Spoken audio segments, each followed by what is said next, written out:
आज आमचे पारिवारिक मित्र आणि ज्यांनी आपलं संपूर्ण आयुष्य हे समाजाकरता समर्पित केलं आणि ज्यांची ओळख सहकार क्षेत्रामध्ये संपूर्ण महाराष्ट्रामध्ये होती, असे भारतीय जनता पार्टीचे नेते आणि आमदार शिवाजीराव कर्डिलेजी यांचं निधन झालं। मी त्यांना श्रद्धांजली व्यक्त करतो। दीपावलीच्या पूर्वी शेतकऱ्यांना पॅकेजची मदत द्यावी, पूरग्रस्तांना पॅकेजची मदत मिळावी याकरता परवाही आणि कालही सर्व जिल्हाधिकाऱ्यांशी मी बोललो आहे आणि ज्यांचा KYC झालेला आहे, ज्यांना ॲग्री टॅगवर नोंदी आहे, त्यांच्या तर ऑनलाईन पटापट होतील। पण काही टेक्निकल अडचणी समजा आल्या तर आमच्या तहसीलदारपर्यंत प्रांतापर्यंत अधिकाऱ्याला सूचना दिल्या आहेत की दीपावलीपूर्वी आपण चेक करा कुणाचं राहिलं का, कुणाचं सुटलं का। पण सरकारचा पूर्ण प्रयत्न आहे की दीपावलीपूर्वी शेतकऱ्यांना मदत मिळावी याकरता प्रशासन सज्ज झालेलं आहे। यावर आम्ही काम करतो आहे। दिवाळीच्या सुट्ट्यांमध्येही महसूल यंत्रणा या कामात असतील, शेतकऱ्यांना मदत मिळेल यासाठी 100% आमची महसूल यंत्रणा या कामी असणार आहे। उद्याही मी एक व्हिडिओ कॉन्फरन्स तहसीलदार पण घेणार आहे आणि या माध्यमातून काही अडचणी आल्या सरकारकडनं त्या सोडवू, पण आमचे तहसीलदारपर्यंत प्रशासनाचे अधिकारी जी मदत मान्य झाली आहे ती मदत पोहोचवणार आहे। विजय वडेट्टीवार यांनी आरोप केले। किसने? वडेट्टीवार जी को जरा राजनीति का भूत सवार है। राजनीति राजनीति राजनीति। पैकेज पे बोलिए ना कुछ गलत है तो। 32,000 करोड़ रुपए सरकार ने किसानों को दिए हैं। उन्होंने तो अभिनंदन करना चाहिए था, वडेट्टीवार ने, मुख्यमंत्री देवेंद्र जी का और सरकार का। कभी कभी राजनीति से दूर जाना पड़ता है। सरकार ने अच्छा काम किया तो अभिनंदन करना पड़ता है।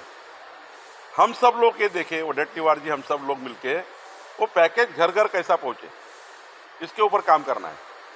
वडेट्टीवार ने इसके लिए काम करना चाहिए, उनके सारे MLA काम में लगाना चाहिए। अपोजिशन पार्टी के सारे MLA ने सरकार के पैकेज को घर घर पहुंचाना चाहिए। हमारी पार्टी के लोगों ने घर घर पहुंचाना चाहिए। हमारे तहसीलदार कलेक्टर सारे काम में लगे हुए हैं। तो इस प्रकार से जनता के मन में निराशा की भावना तैयार करना ये भी ठीक नहीं है। वडेट्टीवार जी निराशा की भावना तैयार कर रहे हैं समाज में, वो ठीक नहीं है। तो वडेट्टीवार जी को विनती है कि भाई हम दीपावली में कम से कम राजनीति ना करें, दीपावली में हम सब लोग साथ में रहे, सभी पार्टियां मिलकर दीपावली में किसानों को क्या मदद कर सके ये भावना में आना चाहिए। वडेट्टीवार जी ने इसके लिए काम करना चाहिए। गोपीनाथ जी पडळकर जी ने कहा है कि हिंदू महिलाओं ने जिम में नहीं जाना चाहिए, वहाँ के कुछ मुस्लिम होते हैं जिससे लव जिहाद बढ़ता है। लव जिहाद की कोई केस गोपीचंद पडळकर जी को दिखी होगी इसलिए उन्होंने वक्तव्य किया होगा, लेकिन ये जब कोई एखादा अनुभव होता है उसके आधार पे बोला होगा। लेकिन मेरे पास तो ऐसा कोई टिप्पणी मैंने आज देखी नहीं। आपने कहा करके मैं बता रहा हूँ कि उनने कोई केस देखी होगी इसलिए बोला होगा।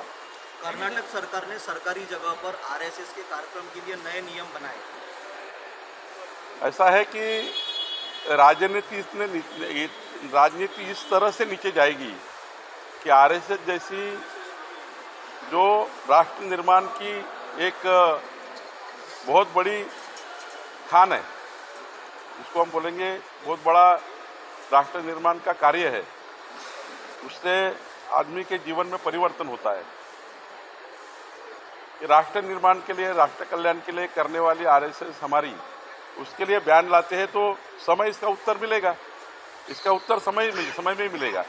कर्नाटक की जनता जब कांग्रेस को पूरी धो डालेगी जैसा महाराष्ट्र में हुआ, तब कर्नाटक पे सरकार को उसका आंसर ऑटोमेटिक मिलेगा, जनता इसका उत्तर देगी। 20 जे आमचे अतिरिक्त जिल्हाधिकारी आहे त्यांना निवड श्रेणी देण्यात आली आणि पुढच्या काळामध्ये IAS होण्याचा मार्ग 23 अधिकाऱ्याचा मोकळा झाला, त्यांचं मी अभिनंदन करतो. सोबतच राज्यामध्ये 22 डेप्युटी कलेक्टर यांना आता ॲडिशनल कलेक्टर म्हणून बढती मिळाली. राज्यामध्ये पहिल्यांदा महसूल खात्यामध्ये मागच्या वेळी बघितलं असाल की 68 ॲडिशनल कलेक्टर सिलेक्शन करून आम्ही दिलं, 81 ॲडिशनल कलेक्टर आम्ही केले. आता आम्ही तातडीनं डेप्युटी कलेक्टर, तहसीलदार टू डेप्युटी कलेक्टर यांच्या बढत्या करतो आहे आणि लवकरच नायब तहसीलदार ते तहसीलदार यासुद्धा बढत्या होत आहे. राज्यामध्ये मागच्या 8-10 वर्षापासून महसूल खात्यात थांबलेले प्रमोशन हे आम्ही करतो आहे आणि पुढच्या काळात जे आमचे क्लार्क आहे त्यांना नायब तहसीलदार होणे आणि असा ते संपूर्ण महसूल खात्याचा पूर्ण जेवढा काही बढत्या मागच्या 10 वर्षात थांबल्या होत्या, प्रमोशन थांबले होते, म्हणजे क्लार्कपासून तर ॲडिशनल कलेक्टरपर्यंत राज्यातले संपूर्ण प्रमोशन करण्याचा निर्णय महसूल खात्याने घेतलेला आहे. सर्वांच्या सिनियरिटी लिस्ट फायनल झालेल्या आहे आणि त्यामुळं आता आपल्या राज्यामध्ये जो काही एक मोठा बॅकलॉग होता तो माननीय देवेंद्र फडणवीसजींच्या सरकारमध्ये, आमच्या सरकारमध्ये आता महसूल खात्यामध्ये पूर्ण होतो आहे. नागपूर जिल्ह्याला अपुरे एसटी बसेस आहे. काल तुम्ही परिवहन विभागाच्या ती पणन मंत्र्यांना कमवण्याची सोय व्हावी म्हणून हा निर्णय घेतल्याचं वडेट्टीवार म्हणाले. वडेट्टीवारला आता काही बोलावं लागतं म्हणून ते बोलतात.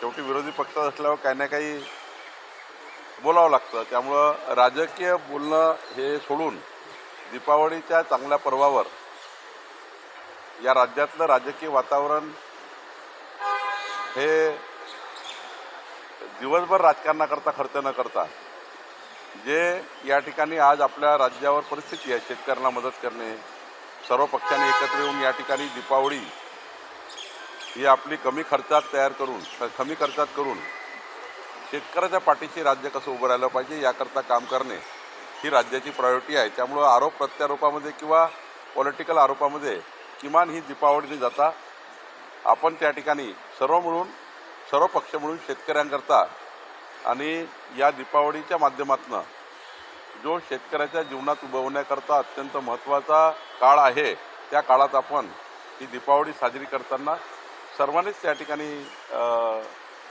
शेतकऱ्यांच्या पाठीशी उभं राहायचं आहे. त्यामुळे आरोप प्रत्यारोपात फार दिवस घालवायचे नाही आहे. वडेट्टीवार यांनी एक आरोप असाही केला की जेव्हा पॅकेज जारी केला तेव्हा काढलेला GR आणि 10 ऑक्टोबरला काढलेला GR याच्यामध्ये अंतर आहे.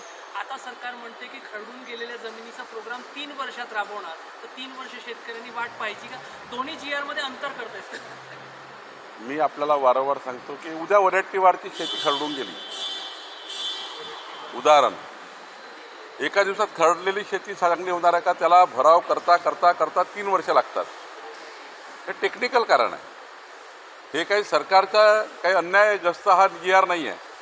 खरडून गेलेली, वाहून गेलेली शेती रिस्टोअर करण्याकरता 3 वर्षाचा काळ, त्याला मनरेगाचा सपोर्ट घ्यावा लागेल, अनेक कन्व्हर्जनच्या योजना कराव्या लागतील, कन्व्हर्जन घ्यावं लागेल, MRGSचं घ्यावं लागेल, माती मिळवावी लागेल, त्यासाठी रॉयल्टी फ्री केली आहे आम्ही.